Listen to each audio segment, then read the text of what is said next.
And talking with us now on USCAP TV, Dr. Gene Siegal, the Editor-in-Chief of Laboratory Investigation. Good morning. Thanks so much for talking with us today. My pleasure. So I want to get right into some of the big themes dominating your most recent issues. So we are a journal that focuses on mechanisms of disease, and we try very hard to, if you will, cover the waterfront. Science is as broad as it is deep, and so we try to pay careful attention to not only organ-specific pathology, or what's happening in our understanding of liver disease or breast disease or kidney disease, so forth, but what are the mechanisms that drive these processes, like cell death or cell proliferation or immunologic response to pathologic stresses and so forth and so on. And in addition to being Editor-in-Chief of Laboratory Investigation, you also are on the board of Modern Pathology. Can you talk about that as well? So, absolutely. Modern Pathology has a slightly different focus in that it is charged with providing the latest and greatest on diagnostic pathology. And so the difference is perhaps slight in many ways, but it's they're more on the how and we're more on the why, if we can sort of simplify it. Good way to boil it down.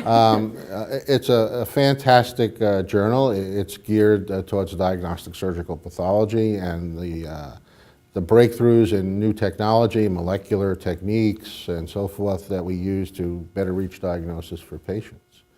And so in many ways they're complementary, and it is perhaps even more appropriate for the membership of the Academy because most of them are diagnostic surgical pathologists, so this is more in line with what they do every day.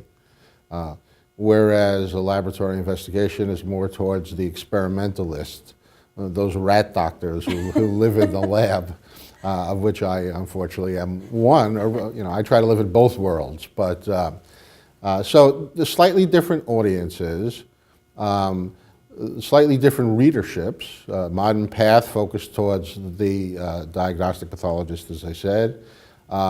Laboratory investigation, not only from the world of experimental pathology, but other basic science disciplines, biochemistry, physiology, immunology, and so forth and so on.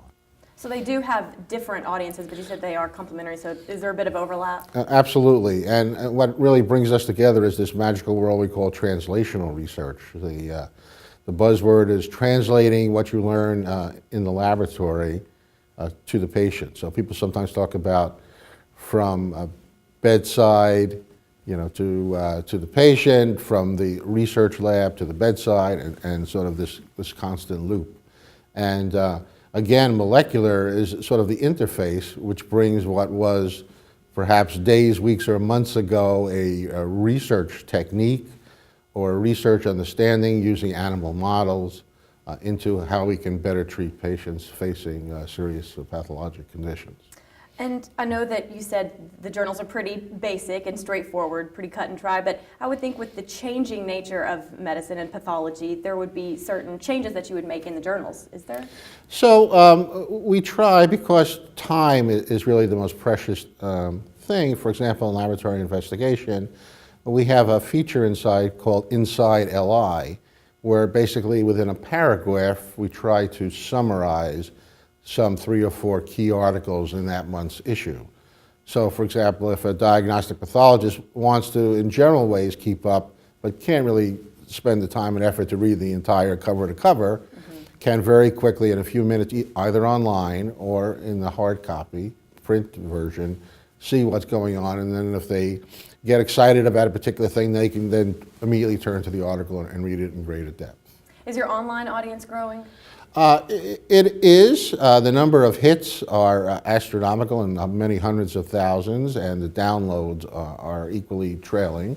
So yes, I mean, especially with younger people, I think they're more attuned to it, and it's generational. It's pretty clear to me. So those in my day, like to have the hard copy in their hand. There's something magical about feeling the paper and looking at the ads and so forth. But the younger people are much more adept and much more comfortable going right online and finding exactly the topic or the organ system they're interested in, going right to the meat of it. You hand the younger generation a hard copy and they say, what is this? What do we do with this? I don't want to carry this. A last question for you. What is the importance of the journal to the Academy? I think it's critical. It's part of its mission in education to help its members become not only contributors to the new knowledge base, be it in clinical or basic science, but also to keep up. We all understand there are real patients at the other end of this, and it's our obligation as physicians and scientists to stay with it and to try to use this new knowledge to yet further advance the art and science of medicine. So, Dr. Gene Siegal, Editor-in-Chief of Laboratory Investigation, thank you so much for talking with us thank you. today. I really appreciate it.